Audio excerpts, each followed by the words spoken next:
Bonsoir à tous, nous sommes le mardi 17 juillet. Merci d'être avec nous sur Icon TV, émettant de Boycon au Bénin. Lancée ce matin, la 6e édition de la mission économique de la francophonie réunit plusieurs acteurs de l'espace francophone à Cotonou. Les discussions sont axées autour du thème « La francophonie à l'heure de la diversification économique ». Jean Teofiloti.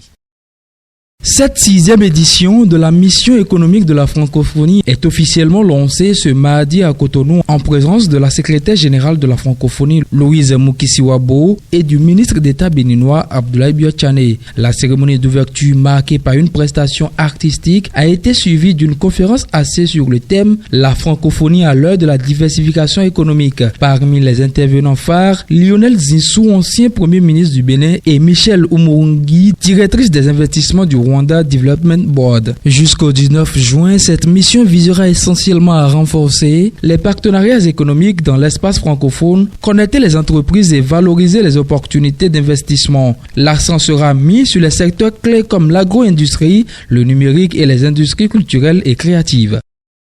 Restons toujours à Cotonou, la ville accueille une formation d'envergure internationale. La 7e édition du programme international de la formation parlementaire s'est ouverte ce lundi. Venus de plusieurs pays francophones, les fonctionnaires parlementaires prennent part à 5 jours d'échange sur la démocratie, la gouvernance ou encore la participation citoyenne.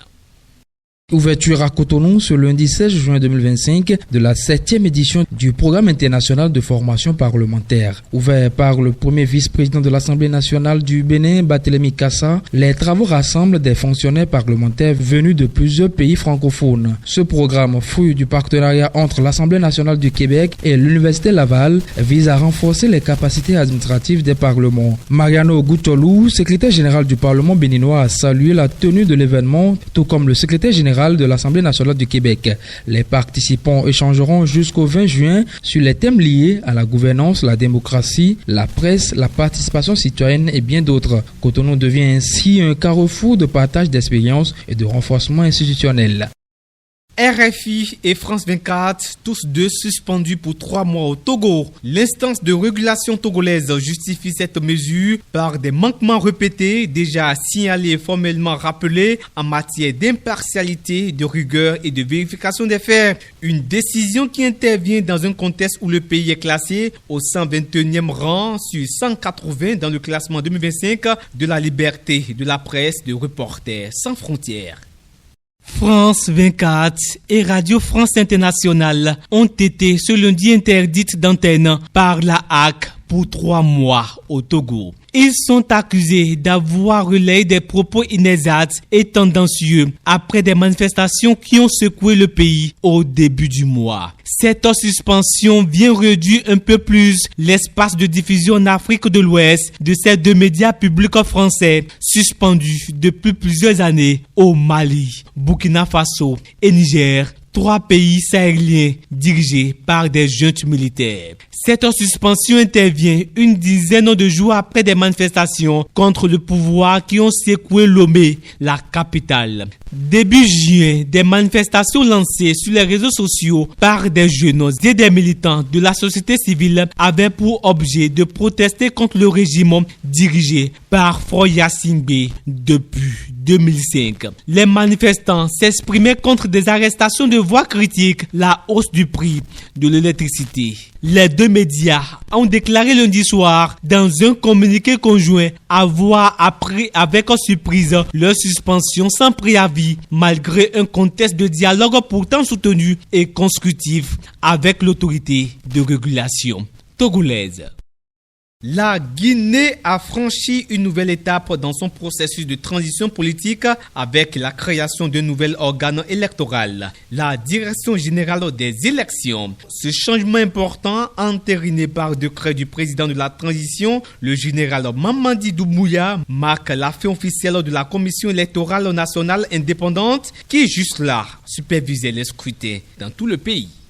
En Guinée, un décret du président de transition Mamadi Doumbouya a créé la Direction générale des élections, nouvel organe chargé d'organiser les élections et référendums en remplacement de la CENI. Placée sous la tutelle du ministère de l'administration territoriale, la DGE voit ses responsables nommés directement par le chef de l'État. Cette réforme intervient à quelques mois du référendum constitutionnel prévu en septembre. Le gouvernement affirme vouloir restaurer la confiance entre l'État et les citoyens, mais l'opposition dénonce une mainmise du pouvoir sur le processus électoral. L'UFDG parle d'un verrou militaire destiné à maintenir le général Doumbouya au pouvoir, tandis que le bloc libéral redoute une porte ouverte à la fraude. En République démocratique du Congo, l'Assemblée nationale autorise des poursuites judiciaires contre le ministre de la Justice, Constant Mutamba, dans une affaire de détournement présumé de fonds publics. Une affaire sensible qui ébranle les hautes sphères de l'État. En RDC, l'Assemblée nationale a autorisé dimanche 15 juin 2025 les poursuites judiciaires contre le ministre de la Justice Constant Mutamba. Inculpé pour détournement de deniers publics, il est accusé d'avoir transféré 19 millions de dollars à une société privée dans le cadre d'un contrat non validé par la première ministre pour la construction d'une prison à Kisangani. Le contrat de 29 millions aurait dépassé les limites légales d'acompte. La société bénéficiaire est décrite comme fantôme sans existence physique ni expertise. Selon les informations, la lettre a été donnée à temps par la cellule de renseignement financier, évitant un probable détournement. Mutamba, qui devrait démissionner conformément à la loi, dénonce un acharnement politique. Par ailleurs, le Parlement a refusé d'examiner une seconde requête pour outrage à institution. Un procès pourrait s'ouvrir les jours à venir. 5e jour d'escalade militaire entre Israël et l'Iran. D'intenses bombardements continuent de s'intensifier. Ce mardi, des missiles et des éclats d'obus sont tombés dans la région de Tel Aviv, dans le centre d'Israël, sans faire de blessés.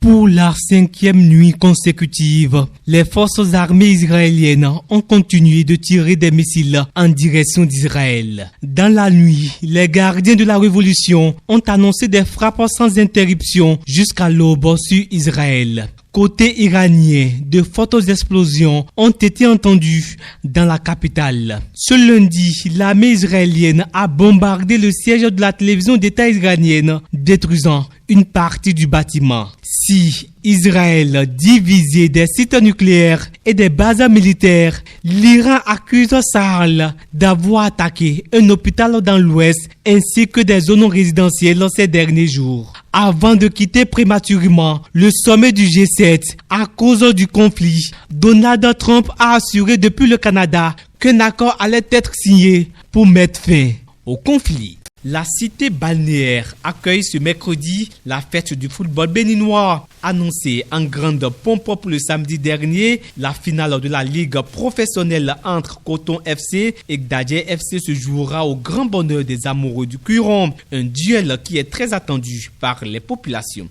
Initialement prévu le samedi 14 juin, la finale de la Ligue Celtics Pro 2024-2025 entre Gdadje FC et Coton FC n'a pas eu lieu en raison de fortes pluies ayant rendu le terrain de Grand Popo impraticable. La Fédération béninoise de football, qui a annoncé le report à la dernière minute, vient de fixer une nouvelle date. La rencontre décisive se jouera finalement ce mercredi 18 juin 2025 au même stade. Les supporters devront patienter encore quelques heures avant de connaître le champion de cette saison.